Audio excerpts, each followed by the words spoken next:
everybody, Danny Maude here. Welcome to another session of our Facebook Live. And today we are going to answer a big question that came from one of our members, Gary Fitchett, who asks, how do you keep a great round going? Really, really great question. You probably found it. You've been out on the golf course and you're performing really, really well. You're having a really, really great round. And then there's that anxiousness, that feeling that suddenly you think, oh my God, I could be onto a really good score here. What do you do in those situations? How do you react? How do you keep it going? Well, tonight, that is exactly what we're going to be discussing. I'm going to give you 3 takeaways today that you can go and practice and work on out on the golf course that should really help you to keep that round going. Before I do, I know I've had a lot of people asking me questions this week, and some people asking me, what is this Facebook Live about and how can it help? So what it's all about really is helping golfers. I have a YouTube channel, as you're probably aware, and what it is about is helping golfers to perform better out on the golf course using aspects of psychology. My YouTube channel focuses more on the technical side of things, and Facebook really focuses on the psychology of the game. So, without further ado, let's get cracking. And so, answering the question right off the bat, what do you do? How do you keep a round going? First thing you need to do, stop trying. Stop trying to keep it going. One of the things we might have got from the last session is all about being present. When you're trying to keep a round going, you're doing one or two things. You're either living in the past, i.e. you're thinking about all the great scores you've got and you're trying to keep them going, so you're not here in the here and now, or what you're doing is you're looking ahead into the future, projecting what might be. So one of the things I would urge you to do is just simply stop trying to kind of keep that round going. Now, one of the ways to do this is, as I said, is basically staying very, very present throughout the actual game. Now, we've given you some exercises to do that in last week's show, but one of the things you can do is just to be aware that when you find your thoughts drifting out into the future, at that stage, what you want to do is you want to catch yourself and then bring yourself back. Now, today, I'm going to give you some strategies on how to go about doing that, but let me just give you one off the bat. This is one of my personal ones. So one of the things I do when I find myself, in a sense, thinking about, oh, I could be onto a good score, which is natural, is what I would do is I'd start to distract myself. I'd literally have a look around. I would look into the trees. I'd feel the wind on my face. I'll have a conversation with one of my playing partners, whatever it is. But I'll use the form of distraction. And the way distraction actually works is our brains work almost like we create these stories. So let me give you an example of this. So you've just reached, say, the 8th or 9th hole, and you can feel this round coming on, and your brain goes, oh, if I just par this next 2 holes, oh, I'm gone out in like 5 under my handicap. And then it creates another story. But, oh no, what happens if I screw this up or that up? As we start going through this, we're creating these stories and they just get worse or embellished, okay? So what you want to do in these situations is don't go down the story road at all. Step back, distract yourself by doing anything at all. Look around, have a conversation. But the first thing, catch yourself, okay? Catch yourself actually moving to the future or looking into the past, okay? That's one really quick tip off the bat.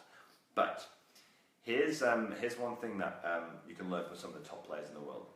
So the first thing I'm going to give you is set up some games. Set up some games to go and try out on the golf course. I like to call these games within a game. So the game of golf, obviously what we're trying to do in terms of if we want to play well is to score as low as possible. That's the aim of the game, right?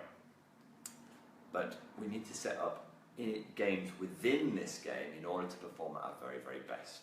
So there's many out there, but I'm going to give you a couple from some of the best players. So the first one is a game that Rory Mcilroy used to perform when he threw the Masters away on that, I think it was the 10th hole. Everyone thought, oh, will he come back from this? And as you're probably aware, I think the very next major, the US Open Championship, what did he do? He goes and wins it by an absolute mile. And one of the strategies he used in the final round was to play 3 holes at a time. So what he would do is he would play a little game with himself. He said, right, I'd like to be 1 under par for the next 3 holes. And once that 3 holes was finished, no matter what he scored, he'd start the game again. I want to try and be 1 under par for the next 3 holes. And he continued that all the way through his final round of the US Open Championship. And he credited that way of, or that game plan that he put in place as highly, what's the word I'm looking for? Major beneficial in winning the US Open, basically. So really, really useful. So simple game plan.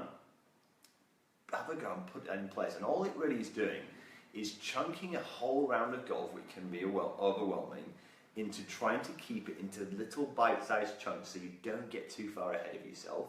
And also, nice and cleverly, the 3 holes is once you've done the 3 holes, you forget about it, right? And you just work on the next 3 holes. So if you've blown up, you shot 5 over or whatever on the previous 3, they're forgotten. You move on to the next 3. Okay, really, really, really good system. The second idea is basically we've kind of already discussed, but it's one that if you watched Adam Scott was playing the Open Championship, and it's the one that Ernie Els won, surprisingly. And what he did was, Adam Scott was heads on, he was going to win that Open Championship. And in his own words, he was imagining himself winning the Claret Jack. He had to imagine him actually holding it up. And I think he had like a 4-shot lead, you know. And for these guys, that should be more than enough going into the last 4 or 5 holes to go and close out and win that major championship. But he didn't. Because where was his attention at that point? It wasn't in the moment. It wasn't in this particular shot that he was just about to play. It was actually in winning the Open Championship and holding that Claret Jug. Then, go forward a few months into the following year, and he played in the Masters. And he won. And he won really, really well. Played absolutely fantastic. And asked by one of the commentators, what was the answer? What was the difference between then and the Masters? He said, wherever I was, that's where I was. Wherever I was, that's where I was. His game plan that entire week was to focus on being aware of where he was, and wherever he was, that's where his focus was. Again, that's a bit of a mouthful. When he noticed himself drifting back into the past or drifting to the future, he would work on practicing bringing himself back to the present moment. So wherever he was, that's where he was. If he was having a conversation with his caddy, he was engaged in that conversation with his caddy. If he was on a sloping lie on a fairway, he was engaged in sensing the sloping lie on the fairway. He wasn't necessarily drifting out to what potentially could happen with that shot.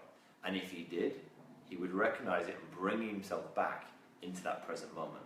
So 2 really, really good strategies that I really would like you to go and try out.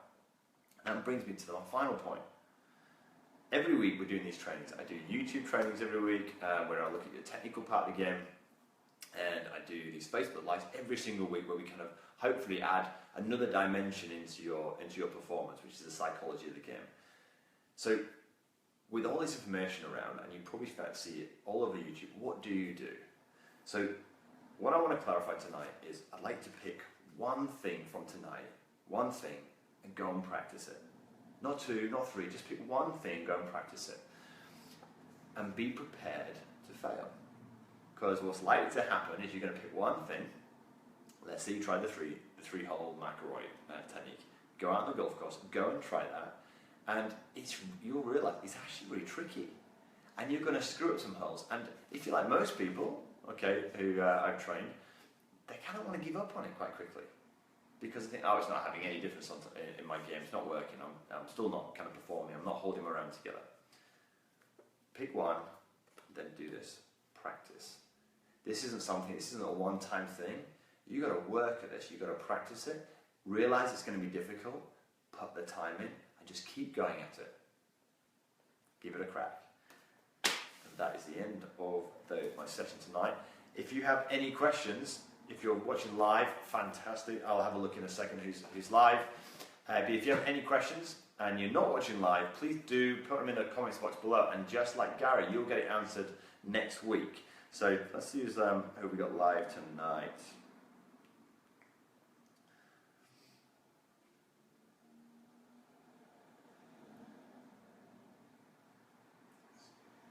Hello Edward, how are you doing? Hello Tom, hello Sharon, hello Sheila, nice to see you again. If you have any questions, guys, thank you very much, Chris. I'll turn the volume down, you can tell I'm live.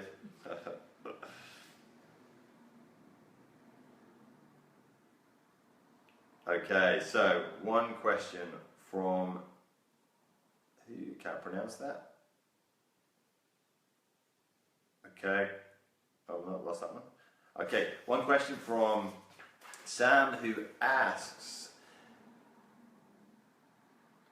okay, so one question from Sam. She asks basically when she's coming down the 18th, what do you do to keep the concentration going when you're coming down the 18th and there's maybe people watching? Okay, good question. Very similar to what we've just been talking about. When you're coming down the 18th and you potentially have people out there beyond the 18th and they're watching you come in, and you're on, I presume what you mean is you're onto a really good score. Well, whatever got you to that place in the first place is what you should stick to. So the way I would look at a round of golf is exactly the same way we just talked about. The 18th is just another hole. It's just another hole. If you're 5 on your handicap, 6 on your handicap, 7 on your handicap, it really, really doesn't matter. Your job is to keep the games going. So if you're playing, say, Mcilroy's game, and you're playing trying to be 1 under par after 3 holes, like you focus on that 3-hole chunk, then the 18th is just your 3rd hole, and you're going to try to keep that little game going. If you're doing Adam Scott's game, what you're doing is you're just focusing on, oh, I'm starting to focus on what they may think of me beyond, as like, what's going to mess up my shot, or what happens if I don't perform on this particular shot. Whatever it might be, is you're not engaged in the moment. So don't be fine with that. That's normal. So catch yourself doing it, and then bring a strategy in to keep yourself in the moment. Distract yourself. One of the strategies I use, for instance, like I said, I look around. But one of the things I would also use is, one of my game plans is to play reasonably briskly. I like to play really briskly because, again, the longer I spend over a golf ball, the more time I've got to think. So one of my strategies would be to maintain that speed even when it really matters. And that for me took a lot of practice, because when I got nervous, I wanted to take a little bit longer, a bit more time over it. So I practiced it, I just trusted, keep going, all right? Any other questions apart from Chris? I'm ignoring you, Chris. Okay, great. If you've got any questions, like I say, guys, and you're not watching this live and you'd like me to answer them over the next week, please do pop them in the comment box below, and I'll do my best to answer them. Until next week, thanks for watching. See you soon. Cheers, bye.